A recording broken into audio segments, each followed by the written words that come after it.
আমাকে একটু 400 টাকা দিন তো। 400 টাকা? হ্যাঁ, সিএনজি ভাড়া। সিএনজি ভাড়া মানে? আরে আপনার লাগেজটা নিয়েই তো সিএনজি নিয়ে আপনার খোঁজে এলাম। আমার লাগেজ মানে?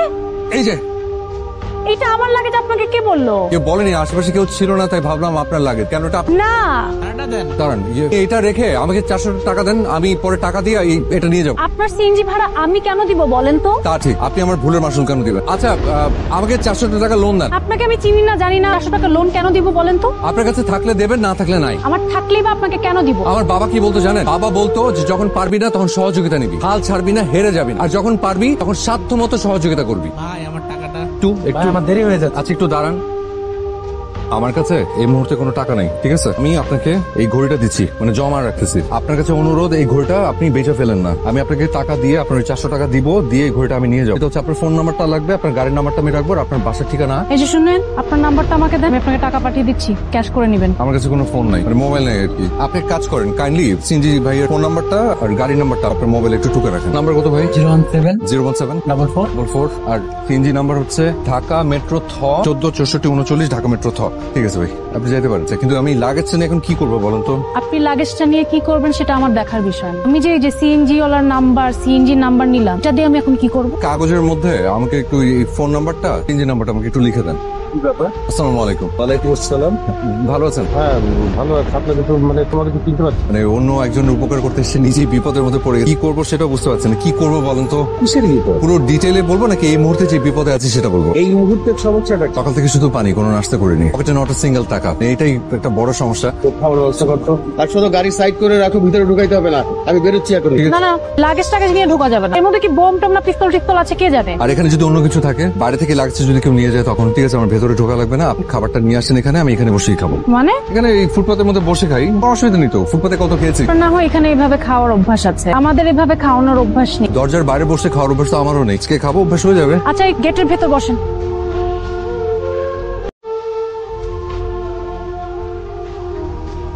এটা থাক।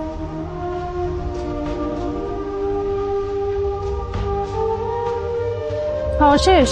শেষ মানে এখন তাহে ঘুমাইতেছে, খাওয়া শেষ করে যায়নি? কই যাইবো? এত লাগেজের উপরে ঘুমাইতেছে। আপনি কি শুরু করলেন? কিরকম? এখানে শুয়ে আছেন কেন? কোথায় শোবো? আপনি কোথায় শুবেন, কোথায় ঘুমাবেন আমি কি করে জানবো? একটু সময় নিচ্ছিলাম আর কি, মানে ভাবছি যে এটা কিভাবে যাবো, গন্তব্য ঠিক করছি। তাছাড়া খাওয়াটা বেশ জম্পেস ছিল, মানে একটু পরে চলে যাবো। একটু পরে মানে কতক্ষণ পরে? কিছুক্ষণ না, চলে যাবো। এই পুরো শহরে আমার এখানে কেন আসতে হলো? ভেবেছি লাগেজটা আপনার। আপনার কেন মনে হলো লাগেজটা আমার? এই লাগেজের ভেতরে একটা মেয়ের বিয়ের জন্য যা যা দরকার, শাড়ি, গয়না, এটা দেখে মনে হলো আপনার মতো ধনী কারো হবে। তাই নাকি? দেখি। এখানেই দেখবেন, মানে এখানেই খুলবো, অসুবিধা নেই তো? না থাক, ভেতর আসুন। আচ্ছা, আপনি তো থেকে টাকা নিয়ে সিএনজি ভাড়া কি যে বলে, আমি অন্যের টাকা না বলে কেন নেব? সেগুলো কারো বিয়ে, কি যে হচ্ছে সে বিয়ে বাড়িতে একটা কাজ করা যায়। কি? এগুলো থানায় দিয়ে দেন, একটা ব্যবস্থা করে দিবে। নিরুপায় হলে তাই ভেবে দেখি। আচ্ছা, ওয়েট ওয়েট ওয়েট ওয়েট, কি? এখানে তো জুয়েলারি আছে, তো এই জুয়েলারির বক্সে কোথাও দোকানের নাম ঠিকানা কিছু তো থাকবে, এর নাম্বার থেকে ফোন দিলেই তো হয়ে যায়। ওইটা তো ভালো বুদ্ধি। আমার তো ফোন নেই, আপনি একটু ট্রাই করে দেখেন না। Excuse me. হ্যালো, আসসালামু আলাইকুম, এফএ জুয়েলার্স। আচ্ছা, আপনাদের এখান থেকে 7 তারিখে একটা গয়না নিয়েছিল, একটু চেক করে দেখবেন কি? হ্যাঁ, আপনি একটু রিসিপ্টটা চেক করে জানান না। জি জি, ওনাদের অ্যাড্রেসটা একটু মেল করবেন please. Thank you so much, thank you. আচ্ছা, ঠিকানা পাওয়া গেছে, আপনাকে লিখে দিচ্ছি, আপনি নিয়ে যান। বলছিলাম যে আপনি আমার সাথে চলুন না, মানে আমার কাছে আসলে ভাড়াটার কিছু নেই। ওনাদেরকে আসতে বলি, নিয়ে যাক। কাউকে বললে আবার এতগুলো জিনিস মিসিং টিসিং হয়। আপনি আমার সাথে চলুন না, এই বাড়িতে গেলাম, এই জিনিসপত্রগুলো পাই টু পাই বুঝে দিয়ে আসি। শুনুন, আমি কিন্তু ভালো মানুষ, বুঝতে পারছেন না, তাই নিজের সার্টিফিকেট নিজে দিয়ে দিলাম। এত ভাববেন না প্লিজ। হয়তো সেই মানুষটা আপনার মতো কেউ একজন এটার জন্য নিশ্চয়ই অপেক্ষায় আছে। ঠিক, নিশ্চয়ই পৌঁছে দেওয়ার পর সেখানে আনন্দের রোল পড়ে যাবে। অবশ্যই। তোমার মতো একটা দায়িত্বজ্ঞানী ছেলের কাছে তো বড় দায়িত্ব দেওয়াটাই আমার ভুল। লাগেজ নিয়ে যেসব জায়গায় গিয়েছিলে সব জায়গায় খোঁজ করেছো? আমি তন্ন করে খোঁজ করেছি। এটাই তো না? হরই কথা, বিয়ে বাড়ি। আমরা একটা জরুরি বিষয়ে কথা বলতে এসেছি। গার্ডিয়ান কেউ আছে? আচ্ছা, বাড়ির বড় কাউকে একটু ডাকবেন তো। দুইজন অপরিচিত মানুষ এসেছে, বলছে গার্জিয়ান ডেকে দিতে। আমার সন্দেহ লাগছে না? সে সন্দেহ। ফেসবুক ইন্টারনেটে দেখিস না, ছেলের বিয়েতে প্রেমিকা হার। কি ব্যাপার বলেন তো? এই যে মেয়েটা গেল, আসার কোনো নাম নেই। এটা তো দেখছি এভাবে হবে না, আসলে যা করে ডাইরেক্ট আওয়াজ দিয়ে করতে হবে। আসলে তো দুজন লোক এসেছে, আচ্ছা আমাদের কিছু হারিয়ে গিয়েছে কিনা। চল তাড়াতাড়ি চল। বাবা সব ঠিক আছে, অ্যাকচুয়ালি এদিক সেদিক হয়নি। আলহামদুলিল্লাহ। যাক, আলহামদুলিল্লাহ, ধন্যবাদ আপনাদের সবাইকে। আরে না ধন্যবাদ তো আপনাদেরই পাওনা। আজকে গায়ে হলুদের অনুষ্ঠান, কাল আমার ছেলের বিয়ে, দুদিনের অনুষ্ঠানে আপনাদের সপরিবারে দাওয়াত। এখন একটা প্রয়োজনীয় একটা কথা আছে, ওটা বলেন। আপনাদের এই লাগেজটা পর্যন্ত নিয়ে আমার সিএনজি ভাড়া গেছে 700 টাকা। একটা সেকেন্ড, আর এখান থেকে যে যাবো 300 টাকা সহ 1000 টাকা দিতে হবে। আমার কাছে আসলে টাকা পয়সা কিচ্ছু নেই। মান সম্মান বলে একটা ব্যাপার তো আছে নাকি? আচ্ছা, কত টাকা না নিলে কি হতো? আপনার কোনো সমস্যা হতো না, কিন্তু আমার অনেক সমস্যা হতো। ওরা কি ভাবলো বলেন তো? একজনের উপকার করতে গিয়ে উল্টো উপকারের উপর ভাগ বসিয়ে আসলাম। এতে মহৎ দৃষ্টান্ত হয়ে থাকতে পারতাম। মহৎ হচ্ছে দায়িত্ববান হওয়াটা জরুরি। আমাকে আমার গন্তব্যে পৌঁছাতে ভাড়াটা ম্যানেজ করা আমার দায়িত্ব। স্মৃতির কথা বলছেন, অ্যাপ্লাইড ফিজিক্সে মাস্টার্সে দুর্দান্ত রেজাল্ট করার পরে বাবা দামি হাত ঘুরে আমাকে উপহার দিয়েছিল। আমার বাবা মারা গেছেন, কারণ বাসার সামনে ওই সিনজি ভাড়া মেটাতে গিয়ে ওই ঘড়িটা বন্ধক রেখে বাবার সম্মানটা বাঁচিয়েছি। স্মৃতির চেয়ে সম্মানটা অনেক বড়। এই নিন 300 টাকা কি আপনার ভাড়া। লাগবে না? ওকে, নো প্রবলেম। কে বিয়ে বাড়িতে গিয়ে ফিরিয়ে দিয়ে আসবেন। নিন, এটা নিন, খুলে থাক। বিয়ের কার্ডটা বেশ সুন্দর। জানেন, আমার না বিয়ের শাড়িটাও খুব পছন্দ হয়েছে।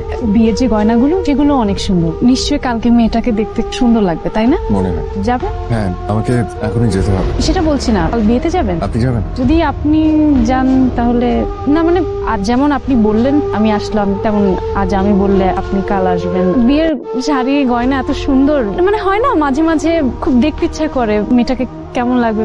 আমার হাতে একেবারে সময় নেই। যদি থাকতো তাহলে আপনার কথাটা রাখতাম।